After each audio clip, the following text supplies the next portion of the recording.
Check out carmarshal.com. The link is in the description. They help support us. A police officer hit and killed this man with his patrol car. Well, now the man's family wants the officer's new boss to reconsider that decision to hire him. Channel 2's Tom Jones is live in Spalding County, and the sheriff claims he could have faced a liability, Tom, if he did not hire this deputy. Yeah, that's right, Shavita. Sheriff Daryl Dick says Deputy Terry Belvin had nothing in his history that would have prevented him from hiring him from a legal standpoint.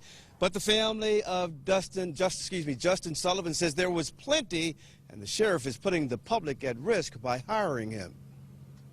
This man was dangerous. He was reckless, driving too fast. Danita Taylor says this dash cam video seen publicly for the first time shows former Barnesville officer Terry Belvin driving 96 miles per hour with no lights and sirens, hitting and killing her son Justin Sullivan and his best friend Quentin Bird on Highway 7 in 2014. We are not showing the impact. Sullivan's family says they were told Belvin gave up his peace officer certification in lieu of further criminal prosecution. Then they found out Belvin was hired as a deputy with their investigation. Post records don't show that, Spalding County Sheriff Daryl Dick said. Sullivan's family wants the sheriff to reconsider Belvin's employment. Belvin's family lives in Spalding. He says a Lamar County grand jury decided not to indict Belvin over the deadly crash, and he said his post record is pristine.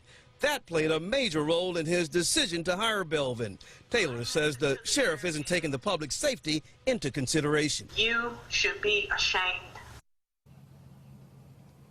And I reached out to Belvin for a comment, but I haven't heard back. The family says Belvin was arrested for a DUI. The sheriff says that was 10 years ago, and he didn't know about it when Belvin was hired. Sullivan's family says Belvin was indirectly involved in an incident where a man died. The sheriff says Belvin called 911 and was nowhere near when the man died. We're live in Spalding County. Tom Jones, Channel 2 Action News.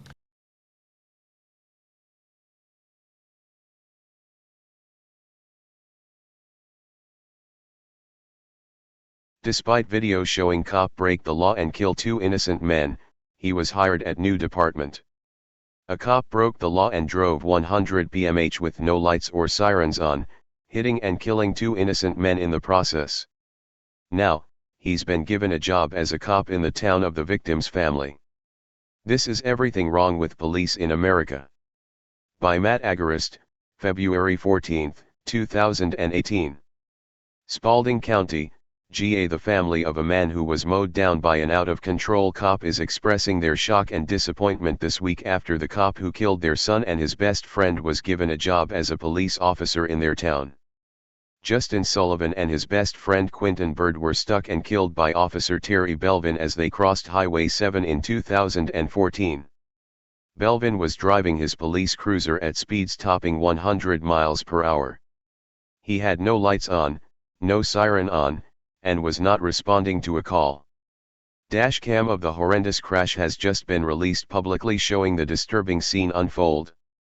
In the video, the former Barnesville police officer was driving 96 mph with no lights or sirens on, making him nearly invisible to the 2 pedestrians. As the cop comes over a hill, he has no time at all to stop or swerve, sending the front bumper of his cruiser smashing into the 2 men. They both died instantly.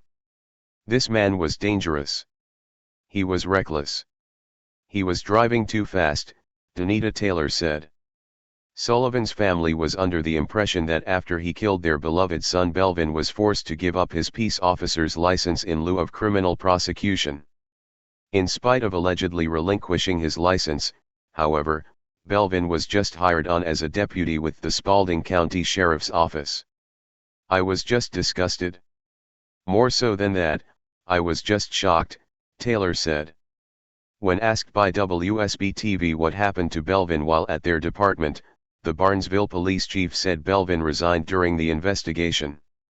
Quitting your job as a cop while under criminal investigation is a common theme among law enforcement as it aids in avoiding actual accountability. In Belvin's case, that is exactly what happened.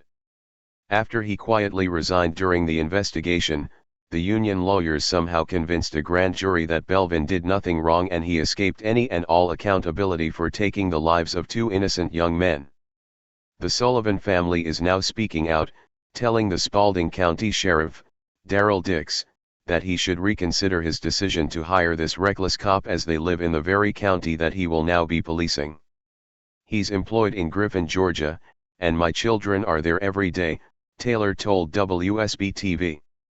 Dix noted that he would not fire Belvin and instead praised the officer's pristine record while claiming ignorance on the fact that Sullivan's family lives in Spalding County. Part of this pristine record involves the officer getting a DUI as well as being indirectly involved in the controversial death of another man. Naturally, Taylor is calling out the sheriff for disregarding the public's safety by hiring this man who has already proven to be a danger to society. "You should be ashamed," Taylor said to the sheriff. Indeed. As TFTP previously reported, a shocking report showed just how dangerous being an innocent bystander can be when police are behind the wheel. On average, according to the report, one person every day is killed by speeding cops. To put this into perspective, that's larger than the number of people killed by floods, tornadoes, lightning, and hurricanes combined. Contrary to popular thinking, high-speed chases aren't only dangerous for those involved. Innocent bystanders are all too often the victims of these reckless pursuits. According to the report, more than 5,000 bystanders and passengers have been killed in police car chases since 1979. Tens of thousands more were injured as officers repeatedly pursued drivers at high speeds and in hazardous conditions. Aside from the 5,000 completely innocent lives lost, an additional 6,300 fleeing suspects were also killed, bringing the total to 11,506 dead since 1979.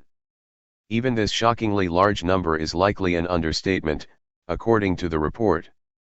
The Department of Transportation's National Highway Traffic Safety Administration, NHTSA, uses police reports to determine if a crash is chase-related, and many of the reports do not disclose that a chase had occurred at all. Become a patron. County, this is Charlotte County Cop Watch, and I wanted to explain what fair use is.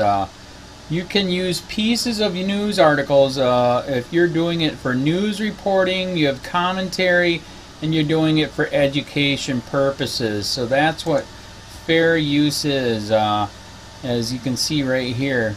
Another reason why I wanted to make this video is to let you know I just joined with Patreon. A nice thing with Patreon, I make no money on YouTube. They took the money away years ago, and so this is another way to give, and it's a nice thing too because you can give monthly. You can give $1, $5, $10, whatever. I do 4 to 5 hours a day on trying to wake the sheeple up on how corrupt it is and different ways that you can fight the corruption. So Patreon is a way that you can do it, and then of course the old way is still there. Donate to Sheriff County Cop Watch with PayPal or credit card.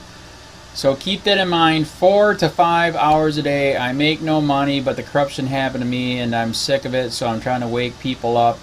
But my wife would love it if if we could get some help out there. There's 47,000 subscribers. Just think if each one of you subscribers just gave a, let's say, actually, yes, $1 a month. 47,000 subscribers gave $1 a month. That would be awesome. That's not going to happen. But anyways, that would be great if it did happen. But do the math in your head. Just think about it. Like I said, 4 to 5 hours a day. I get no money from YouTube. YouTube has gone nuts. You can't do anything anymore. They're taking the money away everywhere. So these are a couple different ways that you can still help out with all this time that I put in. And as you know, I'm in a special situation where, at least I can do it, 4 to 5 hours a day. We have a cleaning company during the day. That's what allows me to do this, and we're debt-free. So this is my hobby. I don't go fishing and all that other crap. I try to save the world. So help me out to make the wife happy, man. In fact, if you guys did give $1 a day, and there was 47,000 of you, and you did it, and each of you gave $1, and that was every month, oh my God, yes, I could quit. I could start suing them. Another idea too that we have is if I got, some funds, we could actually contact everyone that has been ticketed and or arrested and put in jail and start sending them postcards to let them know we're here and to see if everything went all right, and if it didn't, find out their story. So we could even do more investigations and more lawsuits. Lawsuits take money. So just think about that. 47,000 of you so far right now. $1 a day. $1 a month on Patreon, or $5 a month Patreon, 10, 20, whatever. Just do the math in your head. Help out. This is a lot of work every single day. Thanks.